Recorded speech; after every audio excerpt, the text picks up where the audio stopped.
പഴയ നിയമ പുസ്തകങ്ങളിൽ, മോശയുടെ പുസ്തകങ്ങളിൽ, ആദ്യ പുസ്തകങ്ങളിലൊക്കെ എരിഹോവിനെ കുറിച്ച് ഈന്ത നഗരമെന്നും അങ്ങനെയുള്ളതായ ധാരാളം വിശേഷണങ്ങൾ ഒന്നിലധികം തവണ നാം വായിച്ച് മനസ്സിലാക്കുന്നുണ്ട്.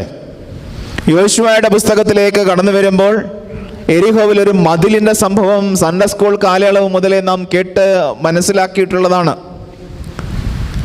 വളരെ പൊക്കം കുറഞ്ഞതായ സക്കായി എന്ന് പറയുന്ന ഒരു മനുഷ്യൻ രക്ഷയുടെ അനുഭവത്തിലേക്ക് വരുന്നതിനെക്കുറിച്ച് വിശുദ്ധനായ ലൂക്കോസിന്റെ സുവിശേഷം 19-ാം അധ്യായത്തിൽ നാം വായിച്ച് മനസ്സിലാക്കുന്നുണ്ട്. അവിടെ എരിഹോവ് എന്ന് പറയുന്ന പ്രദേശത്തെക്കുറിച്ചുള്ള സൂചനയുണ്ട്.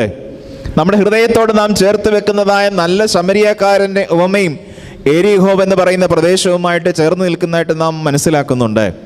അങ്ങനെ നമുക്ക് അല്പസ്വല്പം ഒരു ചെറിയ ഓർമ്മയുള്ളതായ, ഒരു നല്ല അടുപ്പമുള്ളതായ ഒരു സ്ഥലമാണ് ഈ എരിഹോവ് എന്ന് പറയുന്നതായ ഈ പ്രദേശം.